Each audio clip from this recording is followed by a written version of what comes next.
कृष्णमीश्वरम्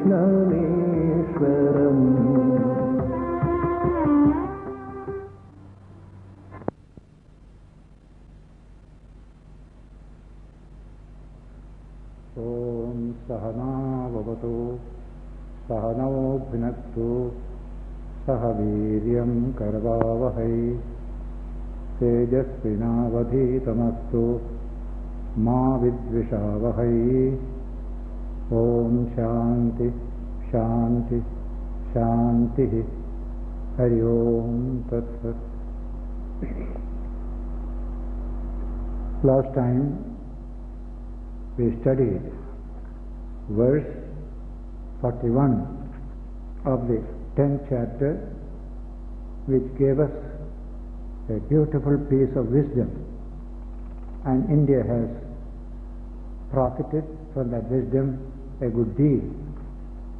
Krishna had said in verse 41, last but 1, Yad yad vibhodimat sattvam Srimat urjitameva tattadeva avagachatvam mama tejomsha sambhavam. Whatever being there is great, prosperous or powerful, know that thou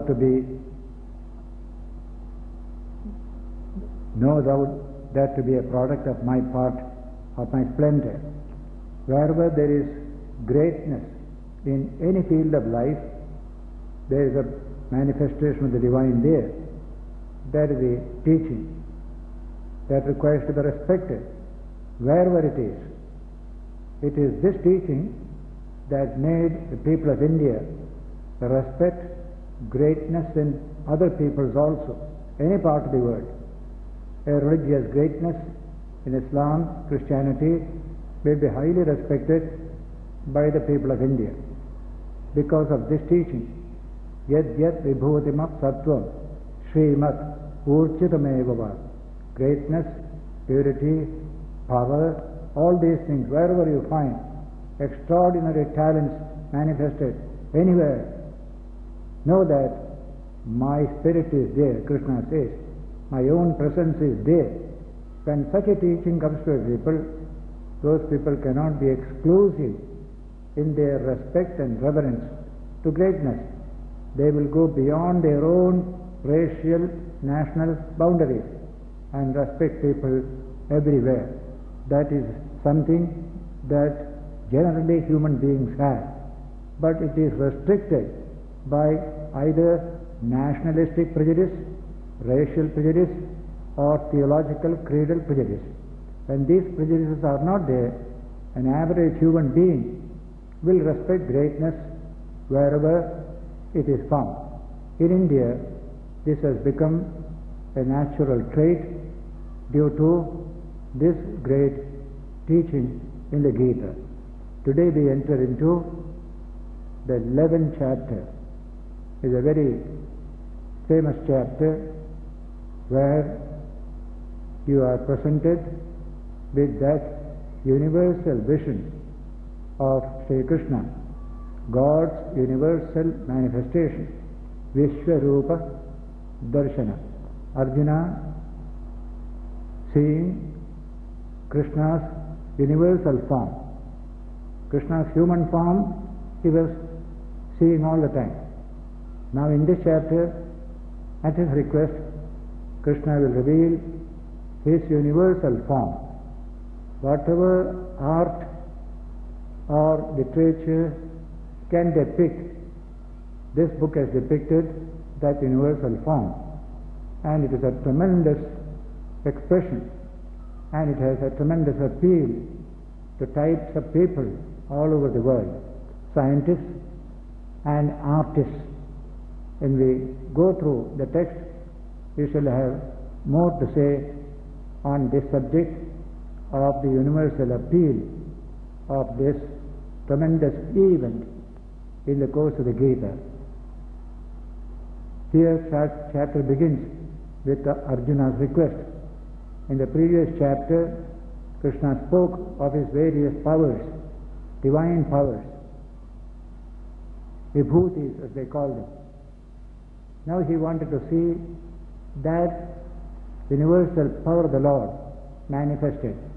So he begins, Madanugrahaya paramam guhyam adhyatma samyitam yatvayoktam bhajastena mohoyam vigato mama. Krishna, out of compassion for me and to bless me, you gave me spiritual teaching. Madanugrahaya, in order to bless me.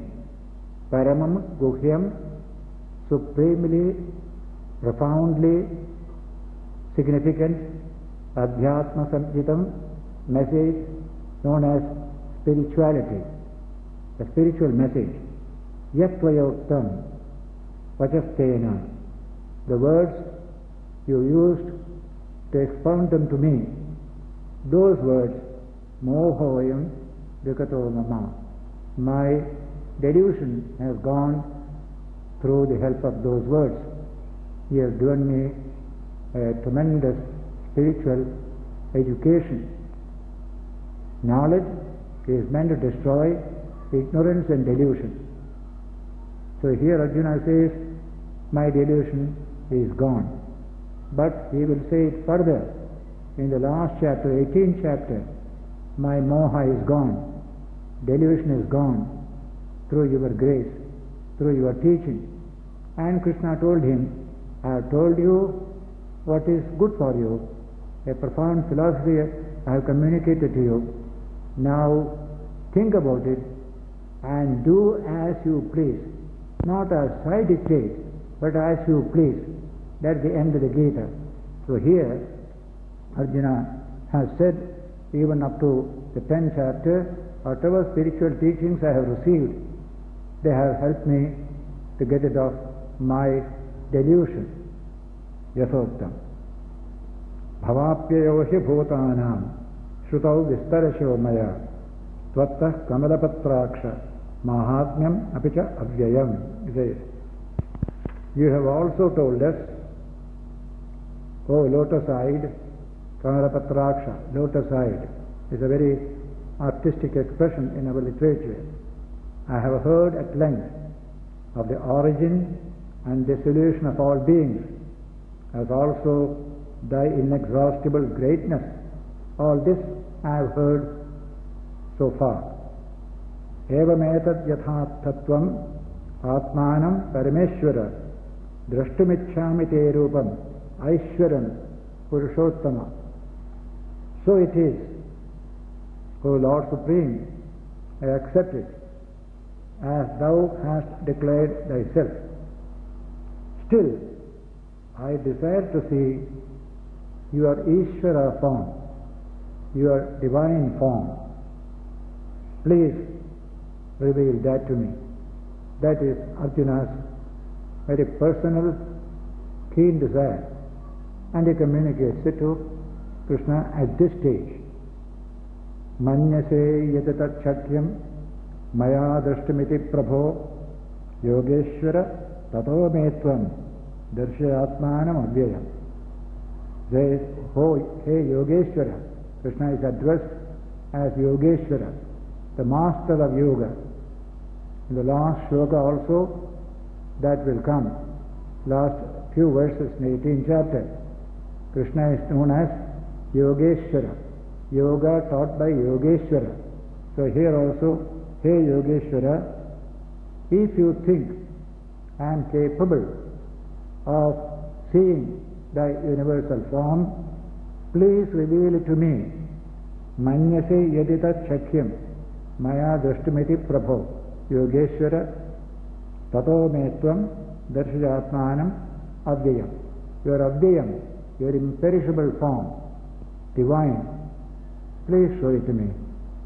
I want to see it. If you think I am fit to experience it. That is Arjuna's request. So the concept of the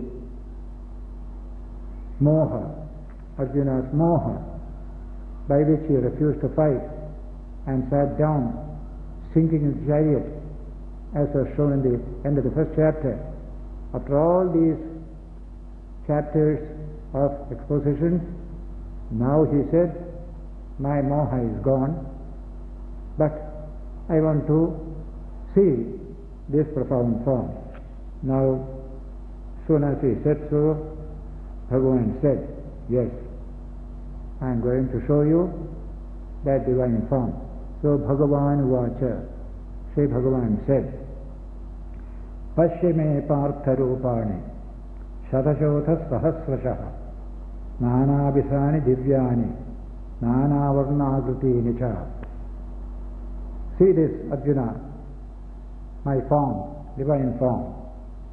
Hundreds and thousands, my different forms, celestial, of various colors, various shapes. Just a literary expression to describe that immense variety and greatness associated with that form. In a few verses, they come in the language of Indian mythology. If it is in any other cultural background, that language will change in terms of that mythology. But the truth is, something extraordinary is what was manifested there. Pashyadityan vasun rudran ashvinau marudastatha bahoni adushtapurvani pashya ascharyani bharata. Behold, the Adityas. Adityas mean the sun. Every month has a sun. There are 12 Adityas for 12 months. So they call all the Adityas. Then Vasus, another type of semi-divine beings. The Rudras, the two Ashwins.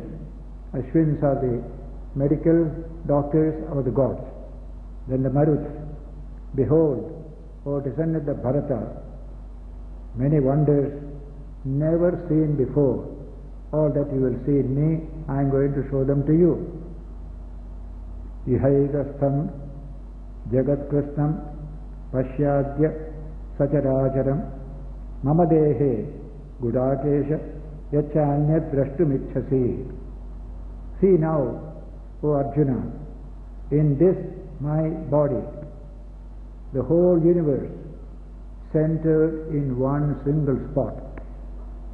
This multiplicity of the universe, it is so scattered all over the space, you can see in one little spot here. See this, centered in one, including all the moving and unmoving things of the universe, and all else that thou desirest to see. You can see all. Just now I am going to reveal my divine form to you, Krishna says. But natumam shakyase drishtum anenaiva svachakshusha divyam dadamite chakshu pashyame yogam aishwaram.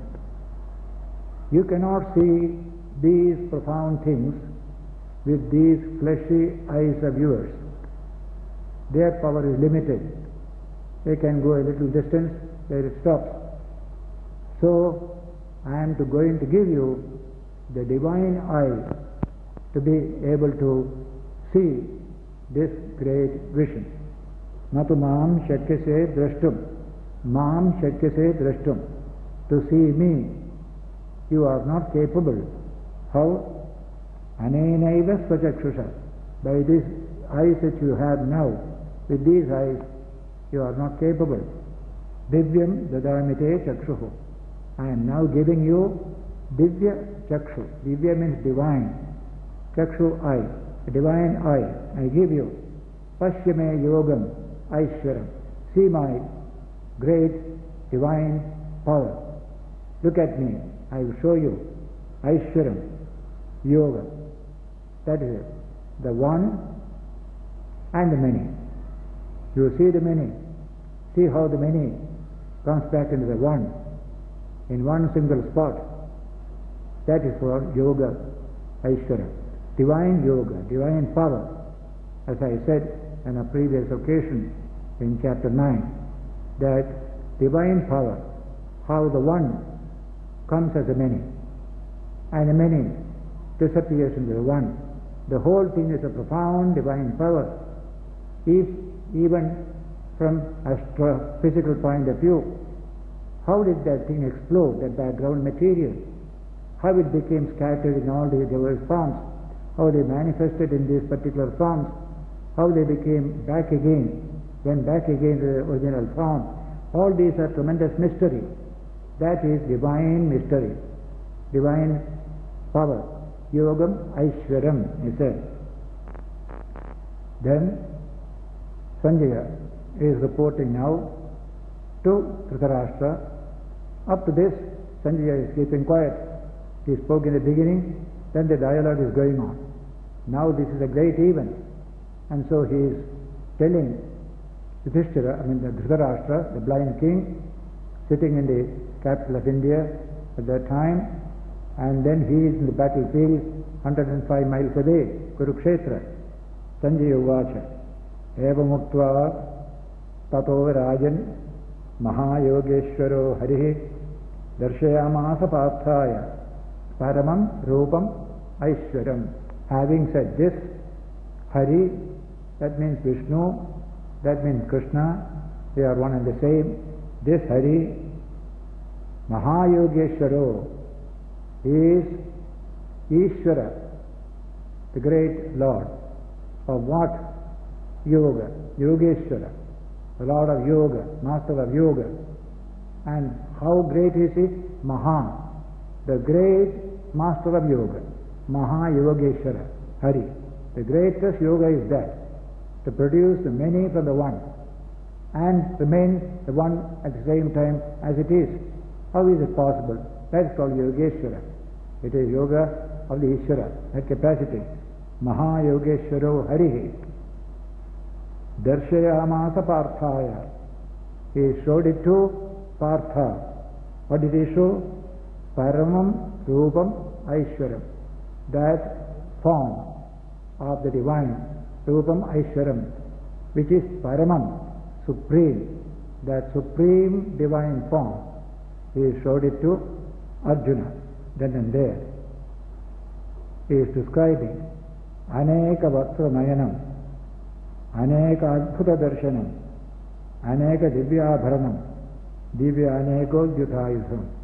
All got into the language of the culture in which this subject is developed.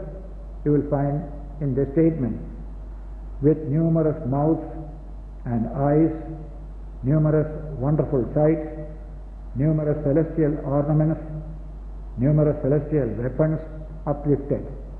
The form that he saw.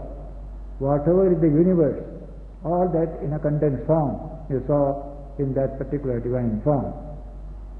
Divya Malyambaradharam, Divya Ganthanulepanam, Sarvashchatimayam Devam, Anantam Vishwato Mukham, wearing celestial garlands and dress, anointed with celestial scented unguents, all wonderful, resplendent, boundless, all formed.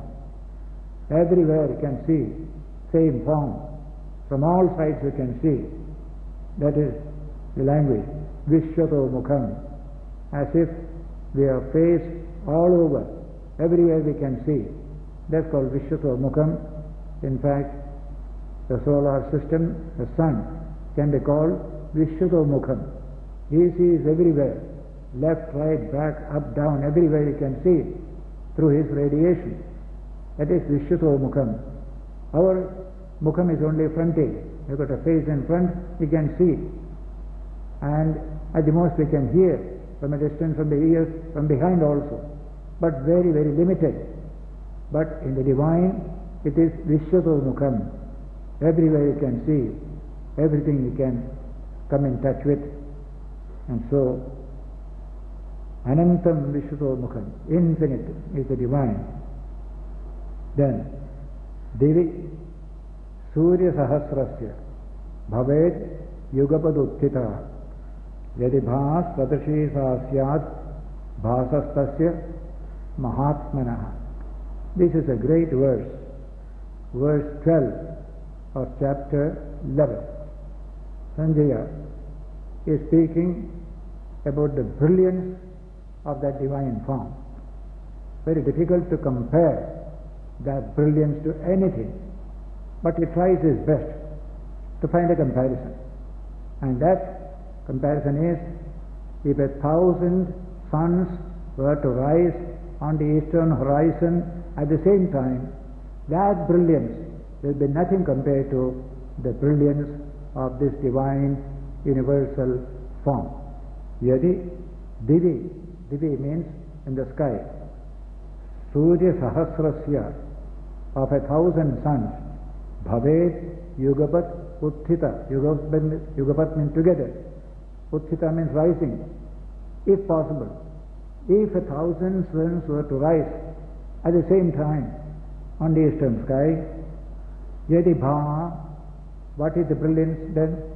That Bha can be a close comparison to the brilliance that Arjuna saw in Sri Krishna's universal form. Sasyad Bhasastasya Mahatmanaha. That great Mahatman, great soul, infinite soul, when he manifested the divine form, that was the brilliance that Arjuna saw. Now this wonderful verse has attracted attention from scientists and artists. Just a few years ago, one of our artists in India wrote a book on the symphony of the Bhagavad Gita. He wanted to put it in terms of a modern German, like Beethoven symphony. He was a good student of German music, and so he wrote a book on the Gita to bring out that symphony, beginning with the first chapter, second chapter, and symphony goes on, getting richer, richer, richer. Then he says in that book, when you come to the 11th chapter, you come to the crescendo of that symphony, a tremendous event. If any great musician, he suggested, like Beethoven, were to study the Gita and get inspiration from this great book, he will produce a tremendous symphony out of this great book. We have to wait for that great person to come, and I am sure it will come. Great musical composers had sometimes very poor type of story stuff to prepare symphony, but here he will get a tremendous stuff which can be shaped into the best form of musical symphony. That is from the artist's point of view. The second is scientist. When Oppenheimer, who knew Sanskrit, who knew the Gita, when he exploded the first atom bomb in the Mexican desert, he saw the great explosion and the brilliance of that explosion. As soon as he saw it, the first thing he remembered was this verse 12 of chapter 11. Yadi divisurya sahasrasya bhaved yugapaduttita yadi bhas sadrushi sasyad bhasastasya mahatmanaha. He said to himself at that time, what a tremendous glow they saw there. A new age has come along with the atom bomb. We are living in that age. That is just only an external physical comparison. In the case of Sri Krishna, he showed Arjuna his divine form. But he has shown it earlier, more than 2 occasions. The first time when he was only a child, a very lovely story about Krishna, so popular all over India, beautifully described in the Srimad Bhagavatam. You get it. The little child Krishna, as children sometimes do, went into the garden and ate some mud. I remember I myself as a boy, little boy, has eaten mud. I used to like it. So Krishna ate mud and came to the building. Mother Yashoda was standing by. She saw a little mud on the face Krishna, have you eaten mud? No, mother, I have not eaten. No, open your mouth. I want to test whether you have eaten. And the child opened the mouth. Then the book says, this Yashoda stood back in amazement, seeing the whole universe, including herself, in that mouth of Sri Krishna. He showed his universal form to the mother at that time. Later on, the child withdrew that form and became a mischievous child, getting small punishment for the mother. Now this is a famous event in the childhood of Krishna. Today, this event is described in hundreds of books, poems, and songs, and in statues and paintings all over the world. I have seen it in Indonesia, Cambodia. Krishna showing his universal form to his mother, opening the mouth. I have seen it in these countries. So there you can see the little child, physically small as a human child, but inwardly extraordinary, something big. That has happened at that time once. Later on it happened before this Gita episode in the court of Dhritarashtra and Yudhishthira. All of them are sitting there. Krishna showed his universal form to punish one of the evil forces sitting there, Shishupala. There he showed his divine form for just a short minute. Like that, a few occasions are there. He showed this form. To Akrura, his devotee, also he showed when Akrura was going from Vrindavana to Mathura. When he was diving into the river Yamuna, he got this vision of Krishna and this universal form. So that is story of Krishna. These are all part of what we call in India Krishna Leela, the play of Krishna, a wonderful play. That's why it has attracted the Indian mind in a way which nobody else has done.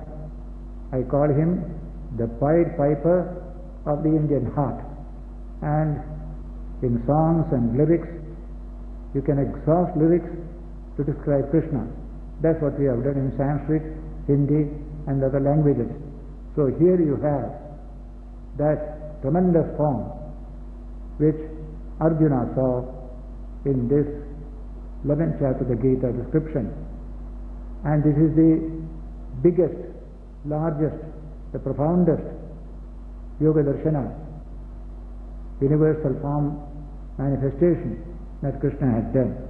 So that is the Divisurya Sahasrasya Bhaved Yugavadukkhita Yadibha Sadashi Sahasyat Bhasastasya Mahatmanaha.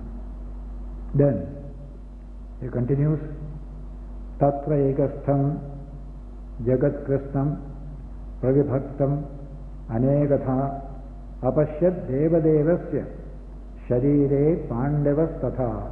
At that time, Tatha, Pandava means Arjuna, in that Krishna's body, Apashyat, saw. What did he see? Ekastham, in one single spot. Jagat Krishnam, the entire universe, in one single spot. Pravibhaktam Anekatha, divided into different forms, diversified in different forms, all unified in one single space. Apashyat Devadevasya Sharire. Arjuna saw in the body of the God of gods, Devadevasya, of Krishna. Apashyat Devadevasya Sharire Pandavas Tada.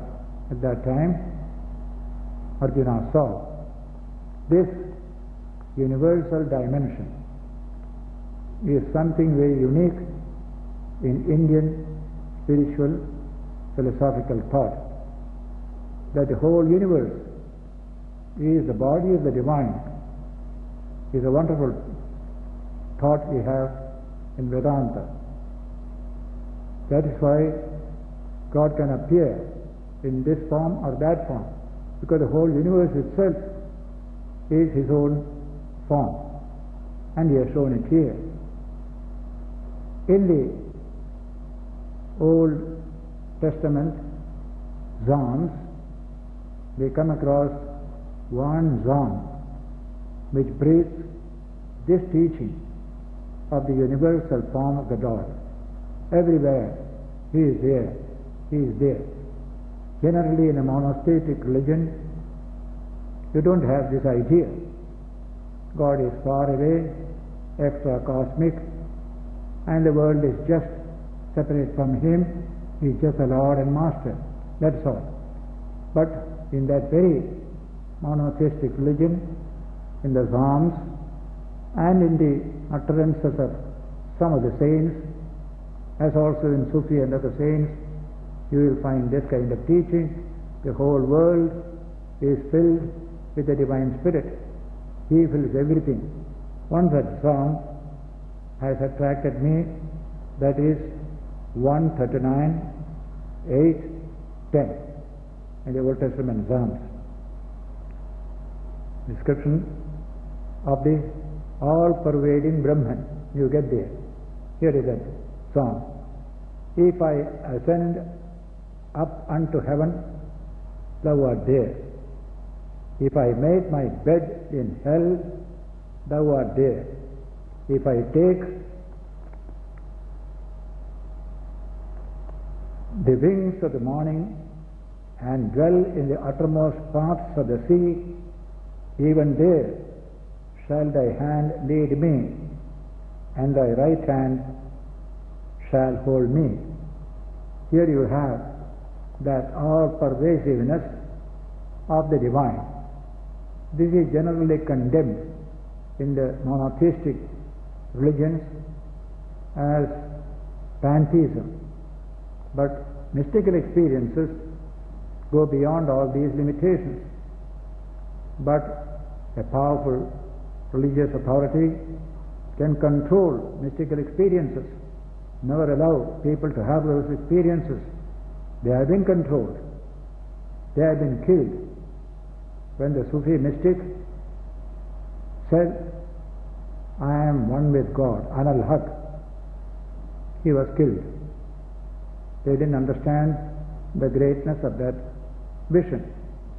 Similarly, the great Eckhart, Master Eckhart of Germany, 12th century, he also experienced a dimension beyond the personal God, the impersonal dimension. He used the word Godhead. That was against the doctrine of the church at the time. He was called up before the Inquisition, but before he could come, he passed away. Such a noble soul, such a tremendous spiritual teaching he has given, but because our theology is limited, mystical experiences also have to be limited.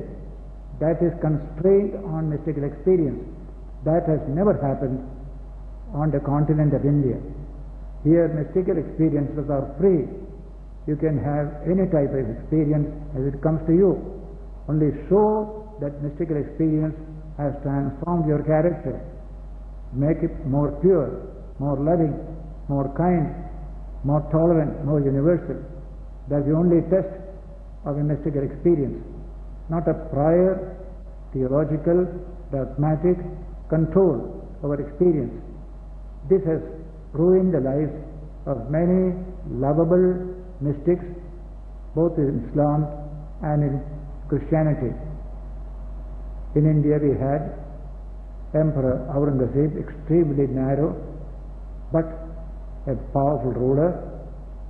One mystic was by name Sarmat. He had this kind of spiritual visions. He was condemned to death. We have in historical records the story of how Sarmat met his death. He met it laughingly. He sang a song which we get today. O Lord, I was suffering from a serious headache for a long time. I didn't know how to deal with it. You have been gracious enough to cure that headache by getting my head cut off from myself. That's how he sang at that time. Now all this only because of rigid, monotheistic, theological ideas, the human spiritual aspirations become curbed, controlled.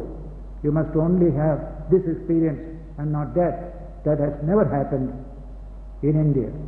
All types of experiences you can find recorded in the Indian mystical tradition. Dualistic, qualified dualistic, non-dualistic, and absolutely Advaita, non-dualistic. Every type of experience you find, nobody will be harmed for getting a spiritual experience. We expect that experience will produce a higher character, better character. What Jesus said, by their fruits ye shall know them. If the fruit is high character, vision is great. If the fruit is low character, then vision is not great. So ultimately the test of a vision is character, conduct, behavior.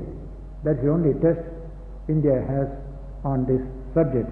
And so, tatvaigastham jagat krishnam ravibhaktam anekatha apashyat devadevasya sharire pandavas tatha.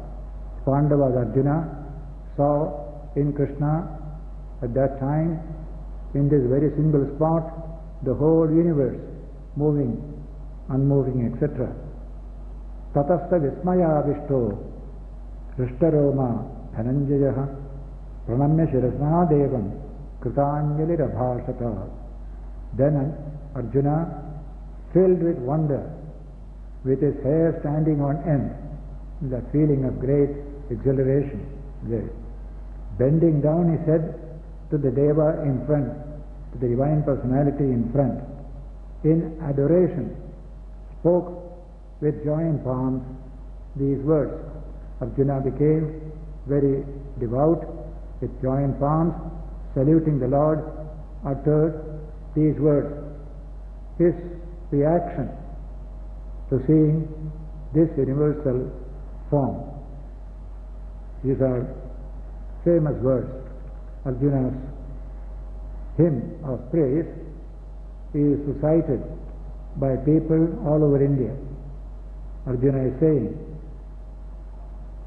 Pashyami devans tava deva dehe sarvans tatha bhota vishesha sanghan brahmanamesham kamalasanastham rishimsha sarvan viragamsya divyan.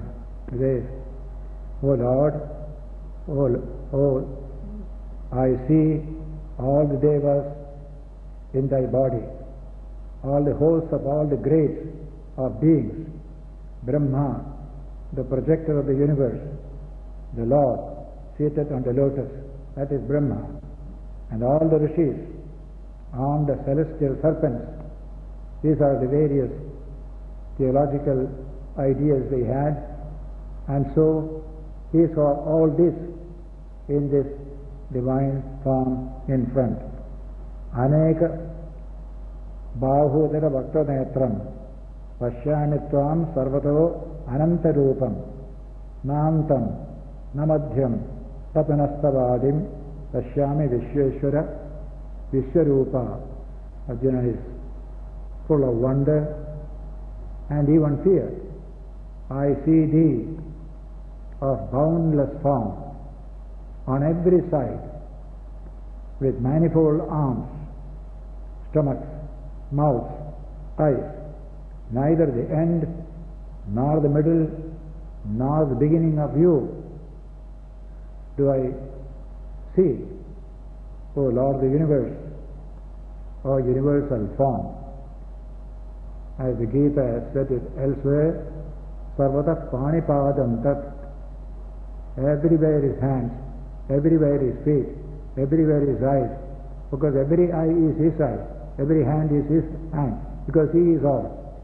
That is seen in a single spot, with Arjuna having the divine eye to see the truth Divya Chakshu, we saw earlier. The man standing by Arjuna may not see all this, but Arjuna could see because his inner eye has opened. We have a fleshy eye, limited. We have the inner Divya Chakshu, which is unlimited. That is something spiritual. Generally, we consider the point between the eyebrows, that point as the point of the third eye. Third eye is Shiva's third eye, for example.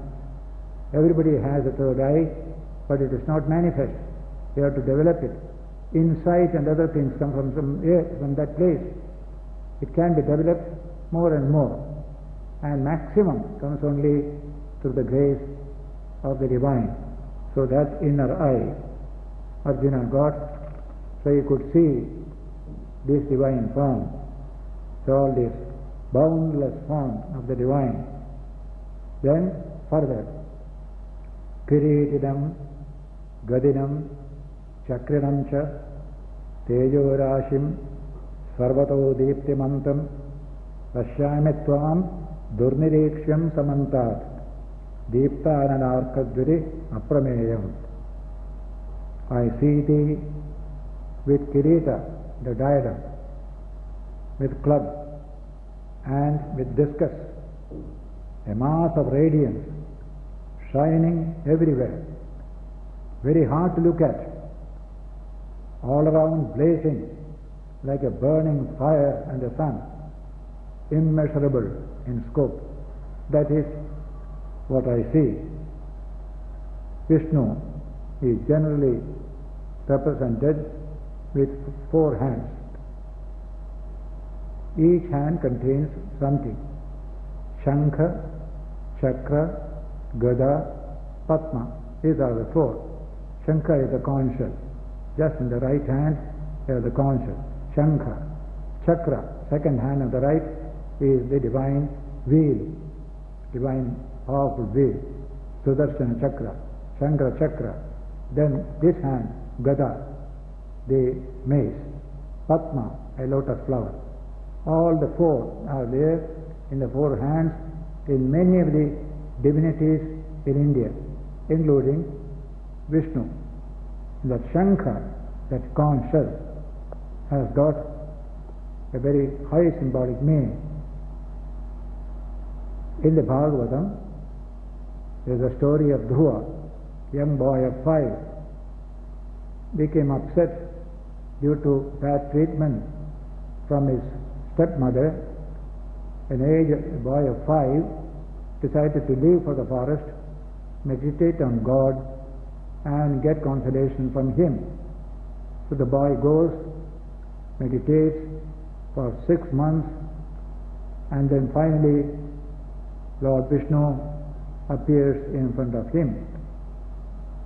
The boy opens his eyes and sees the Lord in front.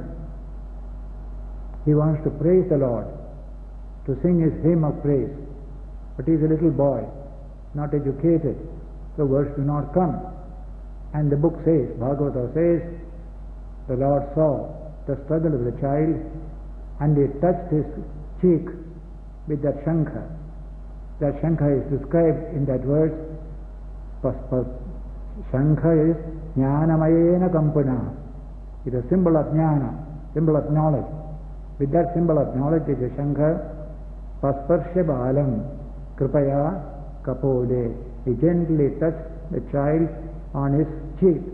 As soon as that touch came, the child's knowledge rose up, and he burst out in a beautiful hymns of praise. There is a very famous passage in the Srimad Bhagavatam. So, this kind of symbols we have, and there are great writers who have written about the myths and symbols of the Hindu religion. One is Zimmer, the famous scholar who died several years ago. All his books were edited and published by Joseph Campbell of America, whom I knew personally, whose college I have spoken in America. He died recently. He was the greatest authority on mythology. And so, they have written the beauty, the philosophical and spiritual meaning behind some of these symbols and myths of our religion. One such is Shankar. There it is called Jnana Mayena Kampuna. Essence is Jnana. Symbol, it represents the spirit of Jnana.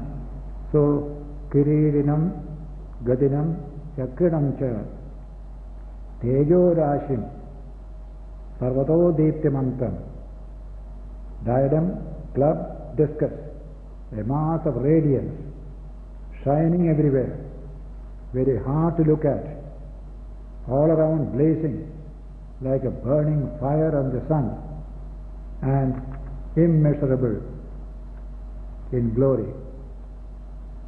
Then comes Tvamaksharam Paramam Vetitavyam Tvamasya Vishwasya Param Nidhanam Tvamavyaya Shashvata Dharma Gopta Sanatanastvam Purusho Mato Me. That is the wonderful verse. It says, Tvamaksharam, you are the imperishable. Arjuna is telling, Kshara means perishable. Akshara, imperishable. The word for letter of the alphabet in Sanskrit is also Akshara. That is also imperishable. Akshara. So here it is imperishable. Tvamaksharam, Paramam, the supreme, Vedatavyam. What ought to be known? Among all such, you are the supreme truth. There are many things for us to know. Vedatavyam means to be known. There are many things for us to be known. Among all such, the supreme is about God Himself, infinite God. Know Him, then you know everything. Know the one, you know the many. That's the idea. One from which the whole thing has come. You know everything about Him. So Tvamaksharam, Paramam Veditavyam, Tvamasya Vishwasya Param Nidhanam. You are the abode of this whole universe, Asya Vishwasya, supreme Nidhanam, abode. That is it. Tvamavyaya, you are the imperishable one. Vyaya means spending. Avyaya means spending but not getting exhausted. That's called avyaya. Go on spending. Still it is inexhaustible. That's the nature of the infinite. So the infinite is concerned, the more you take out of it, the more it remains infinite. That is the beautiful verse which you have as the Shanti Patha of the Brihadaranyaka Upanishad. Purnamada Purnamidam Purnat Purnamudachyate Purnasya Purnamadaya Purnameva Avashishyate. That is infinite. Purnam means full, infinite. That, the ultimate reality. Purnamidam, this manifested universe is infinite. Purnat Purnamudachyate. The infinite has come from the infinite. Purnasya Purnamadaya. When the infinite is taken out of the infinite, Purnameva Avashishyate. The infinite alone remains. That is a great verse occurring in Isha and Brihadaranyaka and a few other Upanishads. So here it says like that, Tvamavyaya Shashvata Dharma Gopta. You are the protector of that dharma, philosophy. What kind of philosophy? Shashvata Dharma, eternal philosophy, eternal religion. You are the protector of that. Sanatanastvam, you are yourself eternal. Sanatana. Purusho, that divine person, infinite person, eternal person. That is my conviction. Mato me. Krishna, you are that infinite person. You are the protector of that eternal religion. And I salute you. You are imperishable. Avyaya. Shashvata Dharma Gopta. we have only one name for the religion developed in India from the Vedic times up to date. It has no particular name. It is known as Sanatana Dharma, eternal Dharma. This is a profound concept. Buddha also repeats it later on. Esha Dhamma Sanatana. This is the eternal Dharma, meaning thereby life has some eternal values to guide it. Life also has some temporary values. Both are needed in human life. In India we made a distinction between this eternal values, temporal or peripheral values. One we call Shruti, Sanatana Dharma. The other we call Smriti, Yuga Dharma. Two beautiful conceptions. Shruti stands for the Upanishads. They deal with eternal values only, eternal truths only, not an opinion, not a creed, not a dogma. The Upanishad says, Tat Tvamasi, you are that infinite self. It is telling a truth.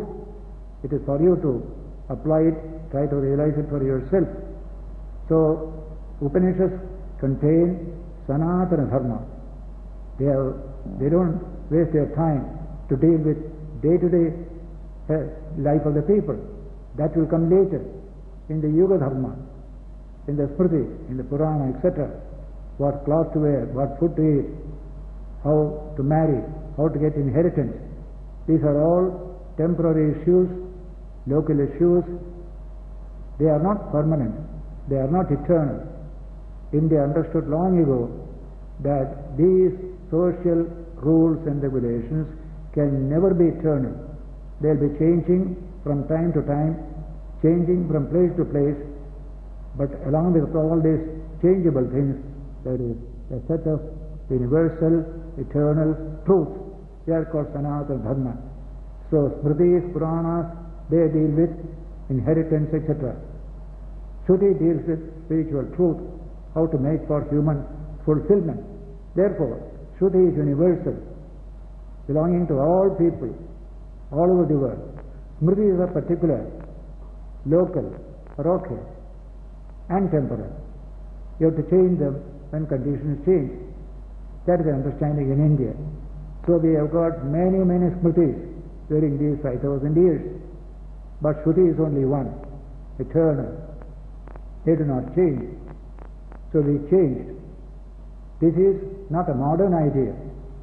This is the accepted traditional idea of Indian orthodoxy.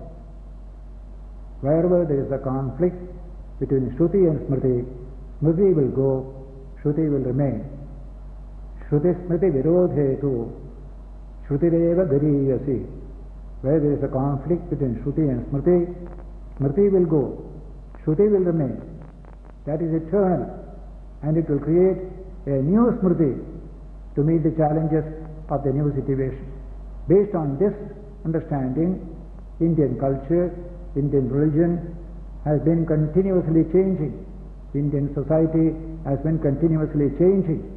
Because of these changes, it remains eternal, because changes alone can make for the continuity of a society. Otherwise, it will choke that society and there will be a complete chaos. So many revolutionary changes have taken place even in the modern period, and yet the religion shines all the better. In other religions, there is Shruti element, there is Sanatana Dharma element, but they are subordinate to the Smriti elements in those religions. That is the difficulty. That's why no new teachers can come, new innovators cannot come. If they come, they are killed away. In all other religions you will find the situation, but not so here. How many new innovators have come? Reformers have come. They have been honored, they have been respected because of this understanding that Shruti dealing with Sanatana Dharma, eternal. Smriti dealing with temporary issues like dress and marriage, inheritance, they are temporary. They change from place to place, so change them, change them, change them. This is a wonderful idea. India has stuck fast to it, so all the Smritis that control our life till now have been abrogated as soon as we formulated the Indian Constitution. Untouchability, casteism, all these are part of the Smriti dictates. We have abolished them to make our society better, more in tune with the Shruti. This is a great idea that is expressed here by this one single expression, Shashwata Dharma Gopta. You are the protector of this Shashwata Dharma, eternal Dharma. He doesn't come to protect our practice of untouchability, our practice of casteism. These are all offensive against the spirit of the Shruti. Therefore, he has nothing to do with them, but he protects the spirituality of the nation. How to make it pure? There is a belief expressed in the Srimad Bhagavatam that the divine Narayana is in meditation to protect the spirituality of all humanity. And still further, the divine Nara and Narayana are established at Badrinath in the Himalayas, doing constant meditation to protect the spirituality of India.